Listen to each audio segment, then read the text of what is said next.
Now, European leaders have criticized Viktor Orban after it was revealed the Hungarian Prime Minister was in Moscow. Mr. Orban is a staunch ally of Vladimir Putin, but this week he took over the European Union's revolving presidency. EU politicians have been quick to insist he has no mandate to represent them in Russia.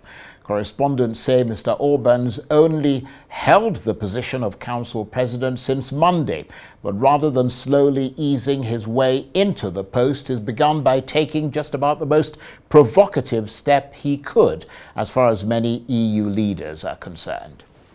Experienced that the perspectives are far from one another. There are many steps needed for bringing the war to an end and creating peace. But in terms of restoring dialogue, the first important step has been taken today, and I will continue this work. Ladies and gentlemen, in the last 2.5 years, there are fewer and fewer, and now remain hardly any who are able to speak with both warring parties. Hungary is one of very few. Hungary is one of very few. As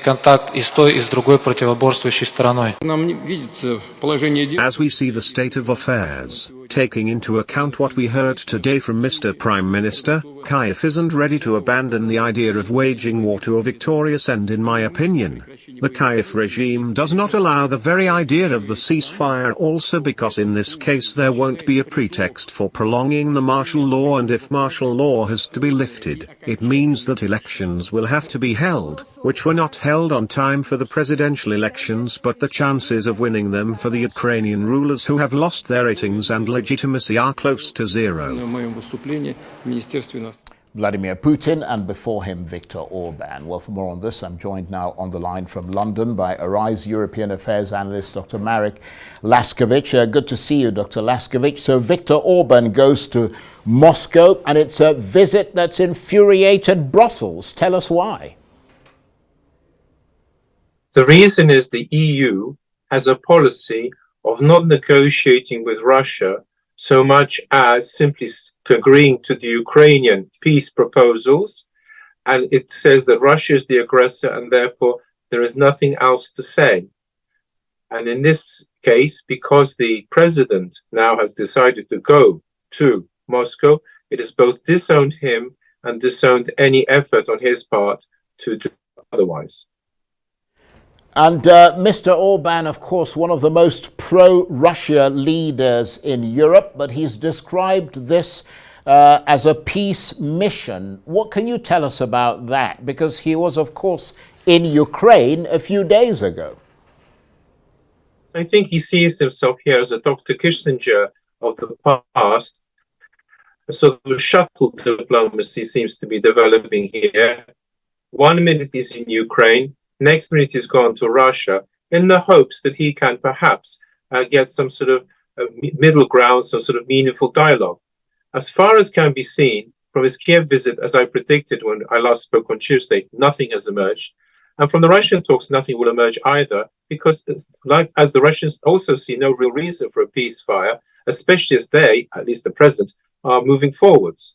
Therefore, I don't think much will come of this visit, but it will, however, increase in the gulf between Hungary and many other EU members.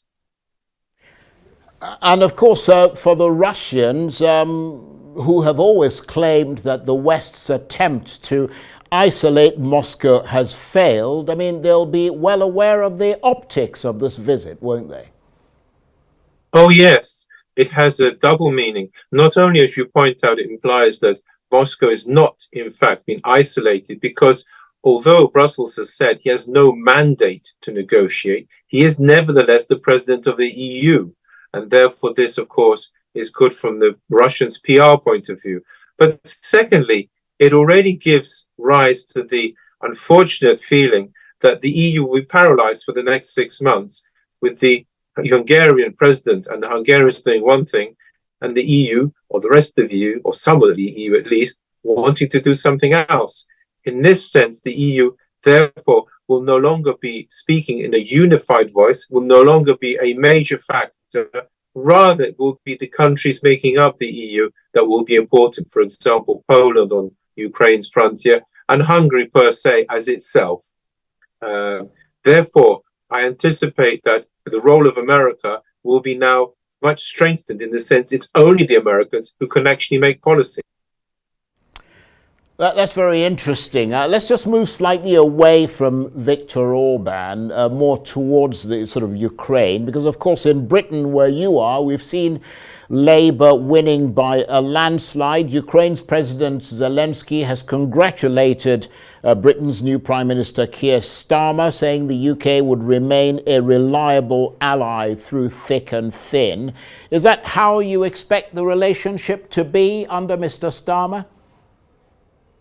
No, I think the high point of the relationship was under Boris Yeltsin, who made it quite clear he would leave no stone unturned in order to make Ukraine win.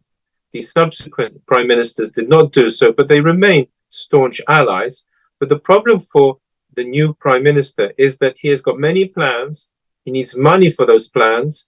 And Ukraine is, of course, a major absorber of money.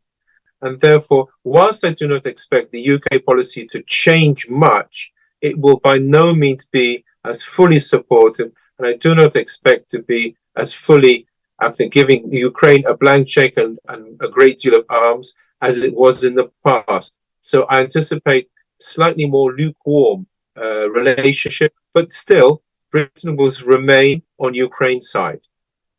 And I think you mentioned Boris Yeltsin there. I think you meant to say Boris Johnson, obviously. But that happens to the best of us. But you are, of course, a European affairs analyst, and beyond sort of Russia and Ukraine, the European Commission's Ursula von der Leyen said she was looking forward to working with Mr. Starmer in strengthening European security. But behind the warm words and after the trauma of the Brexit years, I mean, can we expect any changes in the relationship between the UK and its European neighbours under a Labour government?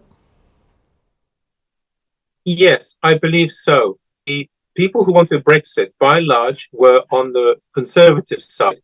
Hence the Reform UK party, which of course deprived the Conservatives of so many of the votes. And therefore, in this sense, there's a huge opportunity for Labour to develop much closer ties with the EU. However, it is perhaps at some of the expense of being so pro-American and pro-Ukrainian, because if Great Britain is to have a better relationship with the EU, the implication is its policy, which was at times different to that of the EU about Ukraine and different to the EU about America, will of course have to change somewhat.